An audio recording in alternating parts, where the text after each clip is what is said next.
Good morning बच्चों। इस video में हम लोग आपके क्लास 9th का चैप्टर नंबर जो 8 है एसएससी का डेमोक्रेटिक एंड नेशनलिस्ट रिवॉल्यूशन देखने वाले हैं। तो इसमें हम लोग क्या देखने वाले हैं, बेसिकली इस चैप्टर में क्या बताया गया है, डेमोक्रेसी कैसे आया है ना, वर्ल्ड में डेमोक्रेसी कैसे आया, यानी कि डेमोक्रेसी मतलब लोकतंत्र कैसे आया, और नेशनलिस्ट रिवॉल्यूशन क्या थे। नेशनलिस्ट रिवॉल्यूशन मतलब नेशनलिस्ट मतलब होता है राष्ट्रवादी, है ना। राष्ट्रवादी मतलब उस देश में जो लोग हैं क्या क्या हो जाए अपने देश के लिए, है ना, अपने देश के लिए कुछ भी करने के लिए तैयार हो जाएं, या हम लोग बोल सकते हैं कि एक जो पैट्रियोटिज्म का भाव है, देशभक्ति की भावना लोगों के अंदर आती है, तो जिसके कारण से रिवॉल्यूशन होता है, लोग मिलकर आंदोलन करते हैं, क्रांति करते हैं, और एक कोई बड़ा बदलाव जो है वो लेकर आते हैं अपने देश में या अपने देश के स्ट्रक्चर में। तो इससे पहले हम लोगों ने जाना है, हिस्ट्री में पढ़ा है कि पहले क्या होता था। मैक्सिमम जो कंट्रीज है वहाँ पर किंग का रूल हुआ करता था, राजा का रूल हुआ करता था। राजा ही क्या करता था, अपने देश पर पूरा शासन करता था। तो सबसे पहले जो ओल्डेस्ट डेमोक्रेसी है वो कहाँ पर आता है, वो सबसे पहले जो डेमोक्रेसी है वो इंग्लैंड में आता है। इंग्लैंड, जिसको हम लोग यूके या ब्रिटेन भी बोलते हैं, है ना। तो इंग्लैंड में क्या हो गया, सबसे पहला डेमोक्रेसी आता है।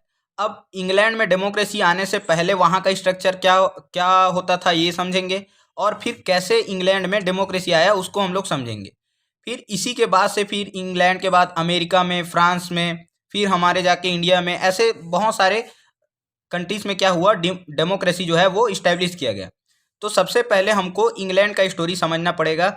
उसके लिए हम लोग समझते हैं कि इंग्लैंड का स्ट्रक्चर क्या था। तो इंग्लैंड में किंग का ही रूल हुआ करता था, लेकिन राजा क्या पूरे अकेले राज्य को संभाल सकता है, क्या नहीं संभाल सकता है।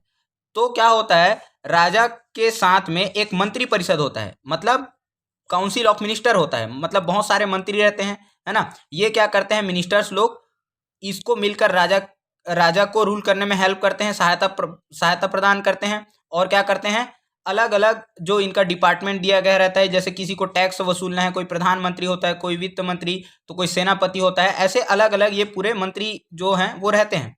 तो ऐसे ही इस राजा के भी सपोर्ट के लिए क्या हुआ करता था, पार्लियामेंट हुआ करता था। ग्रुप ऑफ जो मिनिस्टर्स हैं उसी को क्या बोलते थे, पार्लियामेंट बोलते थे, यानी कि हिंदी में संसद। अब आप लोगों ने क्लास 8th में पढ़ रखा है पार्लियामेंट के बारे में, बेसिक बातें आप लोग जानते होंगे कि जो हमारे इंडिया का जो पार्लियामेंट है, इंडिया के पार्लियामेंट में क्या है, दो हाउस हैं, है ना, यानी कि दो सदन है, जिसको हम लोग क्या बोलते हैं, एक है राज्यसभा और एक क्या है, लोकसभा। लोकसभा और राज्यसभा के बारे में क्लास 8th में आप लोग पढ़े थे, है ना। तो वैसे ही सेम जो है इंग्लैंड में भी पार्लियामेंट में दो हाउस हुआ करते थे। जैसे हमारे इंडिया में दो हाउस है ना, राज्यसभा और लोकसभा, वैसे ही इंग्लैंड का जो पार्लियामेंट है, इंग्लैंड का पार्लियामेंट मतलब जहां पर मंत्री लोग बैठते हैं, तो उसके भी दो हाउस हैं। एक को बोला जाता है हाउस ऑफ लॉर्ड्स और एक को बोला जाता है हाउस ऑफ कॉमन्स। अब देखिए यहाँ पर जो हाउस ऑफ लॉर्ड्स है, लॉर्ड्स मतलब क्या होता है, जो बड़े लोग रहते हैं या जो पैसे वाले लोग हैं उनको लॉर्ड्स बोला जाता था। जैसे जो बड़े है ना, जो नोबल पर्सन है या जो पुजारी है, जो लैंड लॉर्ड है, उनको लॉर्ड्स बोला जाता था, एक सम्मान की दृष्टि से या थोड़ा सा रेस्पेक्ट देने के लिए हाउस ऑफ लॉर्ड्स बोला जाता था इसको। फिर दूसरा होता था हाउस ऑफ कॉमन्स। कॉमन मतलब क्या होता है, आम आदमी, है ना। तो यहाँ पर कौन बैठते थे हाउस ऑफ कॉमन्स में, हाउस ऑफ कॉमन में जो कॉमन पीपल रहते थे, जो आम आदमी रहते थे, उनके रिप्रेजेंटेटिव बैठते थे, उनके प्रतिनिधि या उनके मुखिया बैठते थे। कहाँ पर, हाउस ऑफ कॉमन्स में। तो इंग्लैंड के पार्लियामेंट में दो house, house of lords and house of commons. House of lords में नोबल पर्सन, बड़े लोग, पुजारी, लैंडलॉर्ड, और हाउस ऑफ कॉमन्स में कॉमन पीपल के रिप्रेजेंटेटिव। हाउस ऑफ लॉर्ड्स को ऐसे ही समझ सकते हो जैसे हमारे देश का राज्यसभा, और हाउस ऑफ कॉमन में को समझ सकते हो हमारे देश का जैसे लोकसभा है, वैसे ही बिल्कुल इसी के अकॉर्डिंग हमने भी क्या किया, यहाँ से उसको लिया है। फिर इसके बाद अब क्या हुआ, वहाँ पर जो पैसे वाले लोग हैं, जो नोबल पर्सन हो गए, लैंडलॉर्ड हो गए, प्राइस्ट हो गए, उनको ज़्यादा इंपॉर्टेंस दिया जाता था, है ना। और जो वुमेन है या जो पुअर पीजेंट हो गए, लेबर हो गए, इनको कोई भी अधिकार नहीं थे, है ना। या यहाँ पर जो ये चुन कर जाते थे, इनको भी वोट कौन देता था, तो इनको भी वोट जो है पैसे वाले लोग, जो प्रॉपर्टी वाले लोग हैं, जिनके पास मनी है ना, जमीन जायदाद है, उन्हीं लोग इनको वोट देकर चुनकर भेजते थे। तो पार्लियामेंट का उस समय बहुत बड़ा रोल हुआ करता था। जो ये जो पार्लियामेंट जो बता रहे हैं, तो राजा ही अकेले रूल नहीं करता था। पार्लियामेंट, राजा कोई भी डिसीजन पास करना होता था राजा को, तो पहले पार्लियामेंट में पूरा डिस्कशन करना पड़ता था, सभी मंत्रियों से डिस्कशन होता, तब जाके राजा क्या करता था, कोई नया रूल लेकर आता था या फिर उसको इम्प्लीमेंट करता था। तो ऐसे पार्लियामेंट का एक इम्पोर्टेंट रोल हुआ करता था अपने देश को चलाने में। फिर एक यहाँ पर राजा हुआ जिसका नाम क्या था, जेम्स फर्स्ट, है ना। अब यहाँ पर जितने भी नाम वगैरह बताएंगे, जितने भी नेम्स हैं, वो आप लोग थोड़ा ध्यान रखेंगे, जो इंपॉर्टेंट है वो। तो इंग्लैंड का एक राजा हुआ, क्या नाम था उसका, जेम्स फर्स्ट। ये क्या मानता था कि ये जो राजा है, या जो राजा को जो पावर मिलता है वो भगवान के द्वारा दिया है ना। भगवान ने ही पहले से ही डिसाइड करके भेजा है कि ये राजा बनेगा और इसके पास में ये सब पावर होने चाहिए, ऐसे करके। फिर अब जेम्स फर्स्ट का निपटारा हो जाता है, तो उसके बाद में नया राजा कौन बनता है, नेक्स्ट जो किंग है वो 1625 में कौन बनता है, चार्ल्स फर्स्ट, है ना। जेम्स फर्स्ट के बाद में राजा कौन बना, चार्ल्स फर्स्ट। अब चार्ल्स फर्स्ट क्या है, स्टोरी मेनली यहीं से स्टार्ट होता है। चार्ल्स फर्स्ट क्या करता है, ये थोड़ा डिक्टेटरशिप टाइप से हो जाता है। डिक्टेटर मतलब क्या क्या समझते हो आप लोग, तानाशाह, है ना। तानाशाह जैसे हिटलर हुआ करता था, है ना।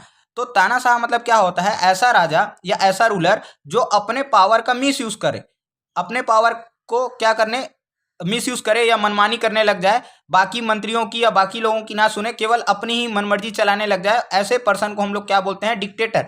या फिर जो अपनी प्रजा का ध्यान ना रखे, है ना, प्रजा के हित में कार्य ना करे, उसको हम लोग ऐसे पर्सन को डिक्टेटर बोलते हैं। तो इसने क्या किया, एक नया रूल लेकर आ गया।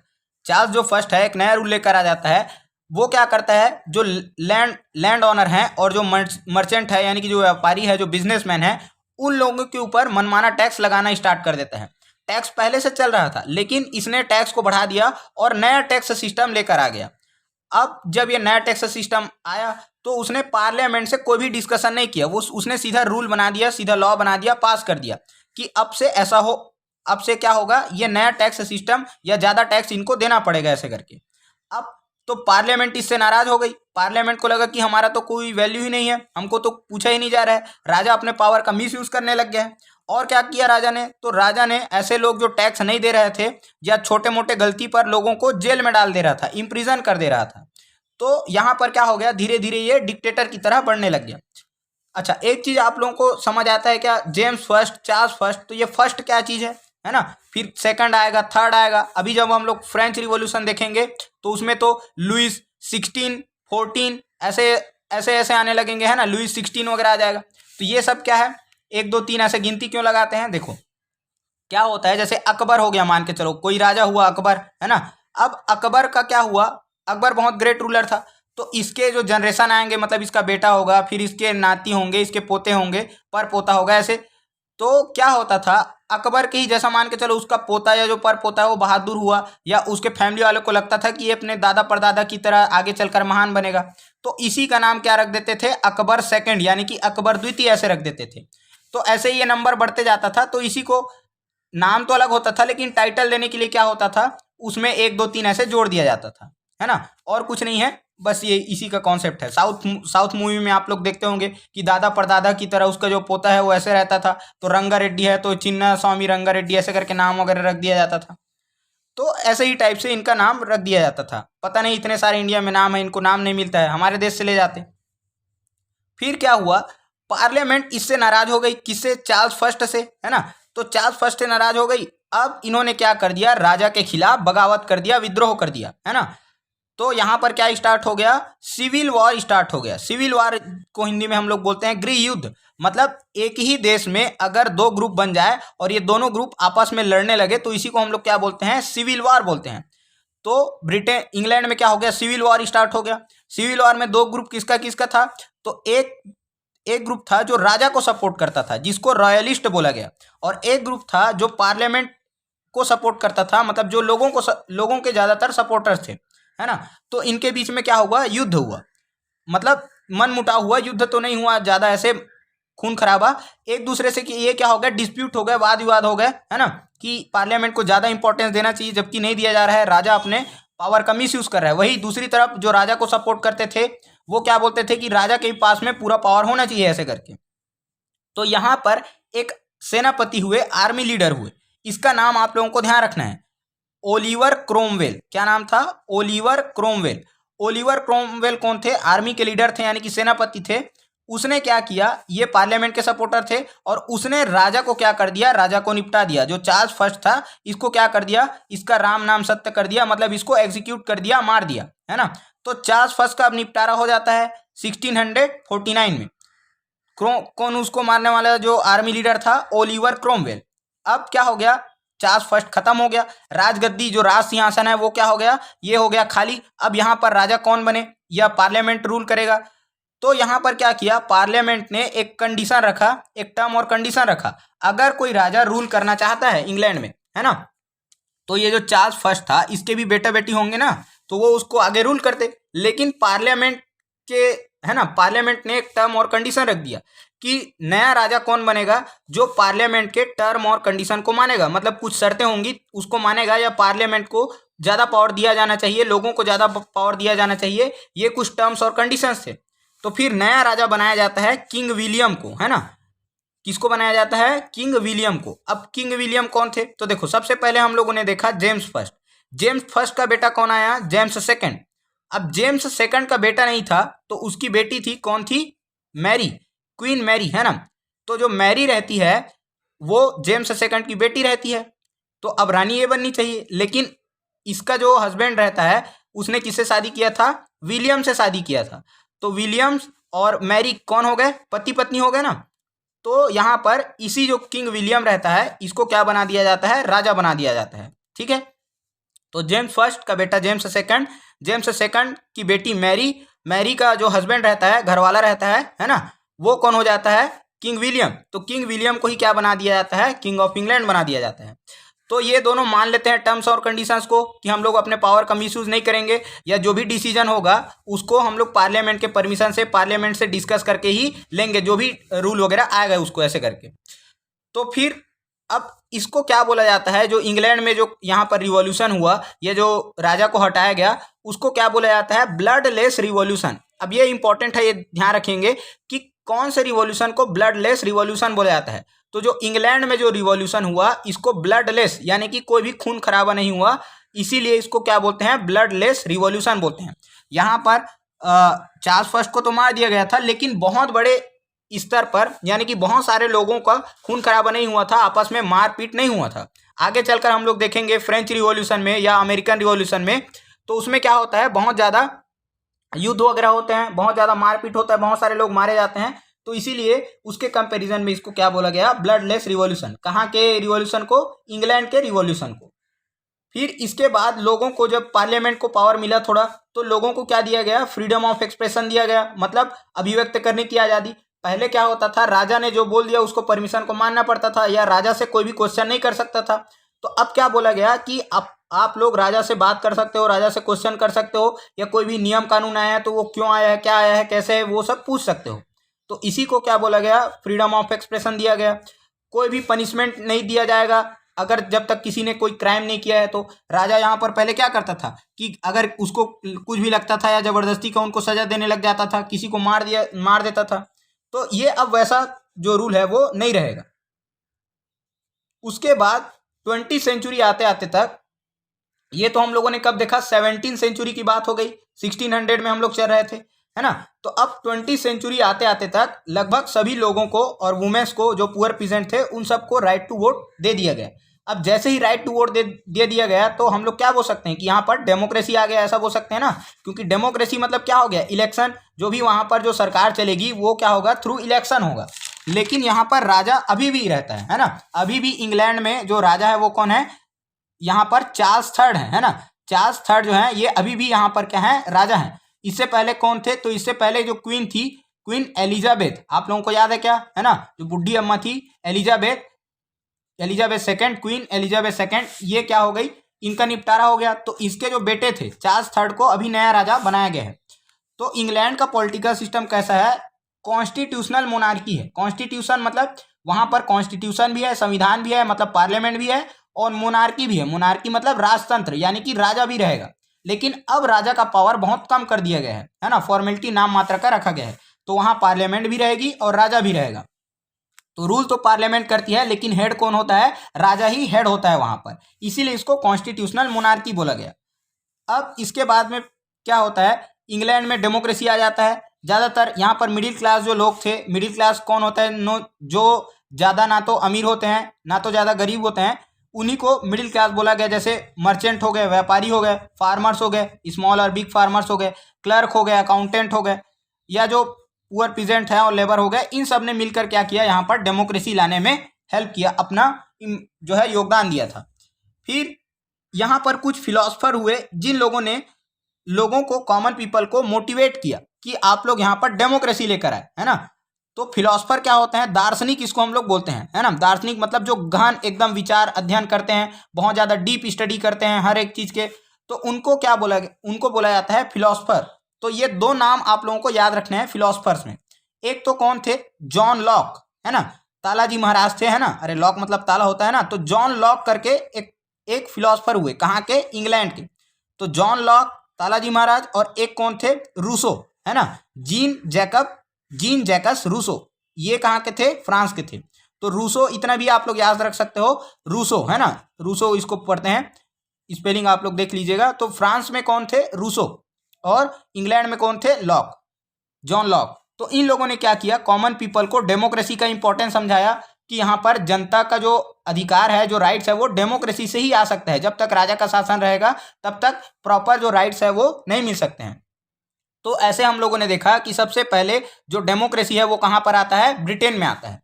अब इसके बाद हम लोग समझते हैं अमेरिका में डेमोक्रेसी कैसे आता है, या अमेरिकन वॉर ऑफ इंडिपेंडेंस क्या था। क्या अमेरिका भी इतना बड़ा जो देश हम लोग समझते हैं, क्या वो भी किसी का गुलाम था क्या? तो हाँ, ये ब्रिटिशर्स का ही गुलाम था, यानी कि ब्रिटिशर्स के द्वारा ही अमेरिका में रूल किया जाता था। अब इससे पहले आप लोग जानते हैं, कुछ बेसिक स्टोरी आप लोगों को बताए हैं। ये जैसे हो गया नॉर्थ अमेरिका, ये हो गया साउथ अमेरिका, है ना। आप लोगों को रोनाल्डो का मामा वास्को डी गामा याद ही होगा, ये हो गया यूरोप, है ना। और ये क्या हो गया, अफ्रीका। तो यहाँ पर क्या हो गया, यूरोप से, है ना, यहाँ पर इंडिया में ट्रेड होता था, यहाँ पर इंडिया है हमारा, तो इंडिया में ट्रेड होता था। तो अब बीच में जो टर्की था उसने रास्ता बंद कर दिया था, मसाले और जो सिल्क वगैरह का जो व्यापार होता था उसको।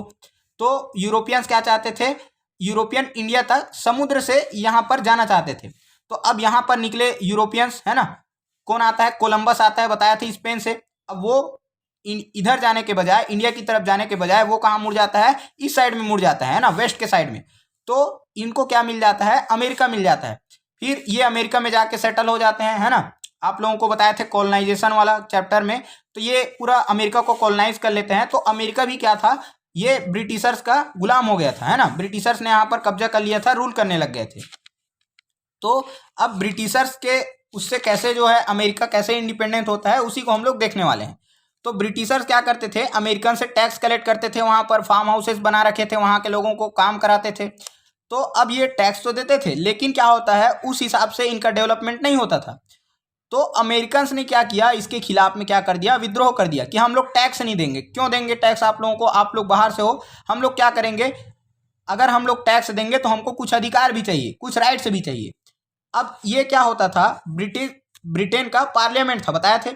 तो अमेरिकन का क्या डिमांड था कि अगर अमेरिकन के लिए अमेरिका के जो लोग हैं उनके अधिकार उनको कब मिलेंगे, जब यहाँ पर जो पार्लियामेंट में, जो ब्रिटेन का जो पार्लियामेंट है, वो इसके लिए कुछ नियम कानून बनाएगा। अब ब्रिटिशर्स लोग तो अमेरिकन के लिए अच्छा नियम कानून नहीं बना सकते हैं, है ना। क्योंकि वो उनके अधिकार को नहीं जानेंगे या उनके बारे में अच्छे से नहीं जान पाएंगे। तो अमेरिकन का क्या मांग था कि इनके जो रिप्रेजेंटेटिव है, मतलब अमेरिका के लीडर को ब्रिटेन के पार्लियामेंट में कुछ सीट देना चाहिए। तो अमेरिका के लोगों को यहाँ पर ब्रिटेन के पार्लियामेंट में कुछ सीट दिया जाए, अदरवाइज ये टैक्स नहीं देंगे। तो इसी के लिए उन्होंने एक नारा दिया, नो टैक्सेशन विथआउट रिप्रेजेंटेशन। मतलब हम लोग टैक्स नहीं देंगे कब तक, जब तक आप लोग हमको रिप्रेजेंटेशन यानी कि पार्लियामेंट में, अपने पार्लियामेंट में सीट ना दो। सीट देंगे तो क्या होगा, जाकर ये अमेरिकन की डिमांड्स को रखेंगे और उनके फेवर में, उनके लिए क्या करेंगे, अच्छे रूल्स और रेगुलेशन बनाएंगे। तो ये स्लोगन, ये नारा इंपॉर्टेंट है, आप लोग ध्यान रखेंगे, नो टैक्सेशन विथआउट रिप्रेजेंटेशन। पूछा जाएगा ये कौन से देश के द्वारा दिया गया था या कौन से रिवॉल्यूशन में हुआ था, तो ये अमेरिकन रिवॉल्यूशन में हुआ था, नो टैक्सेशन विथआउट रिप्रेजेंटेशन। फिर इसके बाद क्या हुआ, अब ये सब चीज को इंग्लैंड के राजा ने देखा। इंग्लैंड का राजा उस समय कौन था, तो जॉर्ज थर्ड था, है ना, जॉर्ज थर्ड। तो इसने क्या किया, देखा कि अमेरिका के लोग तो बगावत कर रहे हैं, तो इसने क्या कर दिया, अमेरिका के ऊपर में युद्ध की घोषणा कर दी, अमेरिका के ऊपर अटैक कर दिया। लेकिन अमेरिका यहाँ पर क्या होता है, फ्रांस का हेल्प लेता है ना, फ्रांस का हेल्प लेता है और ब्रिटेन को हरा देता है, इंग्लैंड को हरा देता है। तो अब फ्रांस उस समय बहुत ज़्यादा पावरफुल कंट्री था, लेकिन देखेंगे कि अमेरिका का तो हेल्प किया फ्रांस ने, लेकिन इसका उल्टा असर फ्रांस पर ही देखने के लिए मिलता है। इसको फ्रांस को ही उससे क्या होता है, घाटा देखने के लिए मिलता है, या उसको प्रॉब्लम फेस करना पड़ता है फ्रांस को, है ना। तो अमेरिका जो है युद्ध में इंग्लैंड को हरा देता है।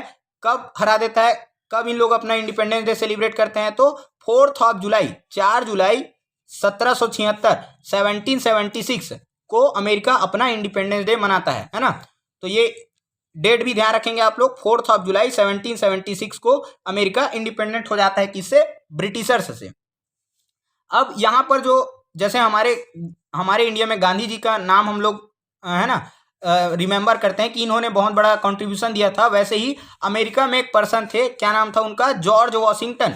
जॉर्ज वॉशिंगटन ने क्या किया था, ये आर्मी चीफ थे, है ना, सेनापति थे, और ये इन्होंने क्या किया, अमेरिका को इंडिपेंडेंट कराने में बहुत बड़ा अपना कंट्रीब्यूशन दिया।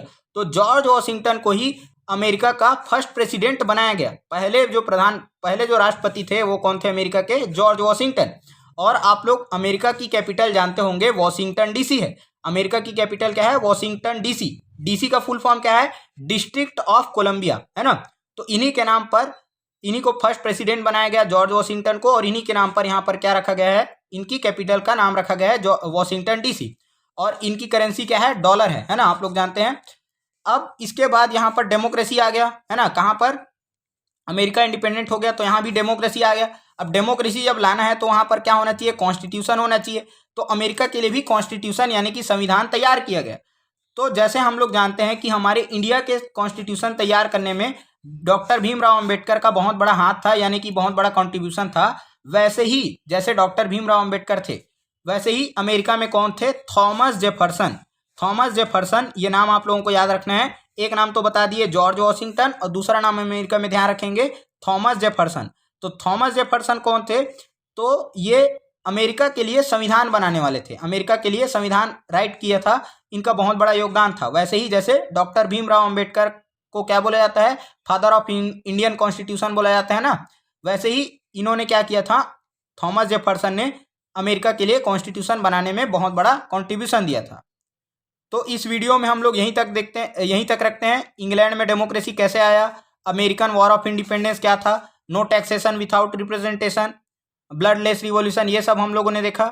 इसके बाद ये चैप्टर थोड़ा लॉन्ग है ना, थोड़ा नहीं मतलब बहुत ज़्यादा लॉन्ग है, तो इसको हम लोग 2 से 3 पार्ट में कवर करेंगे। इसके बाद हम लोग देखेंगे फ्रेंच रिवॉल्यूशन, नेक्स्ट पार्ट में हम लोग देखेंगे फ्रेंच रिवॉल्यूशन। थैंक यू, जय हिंद।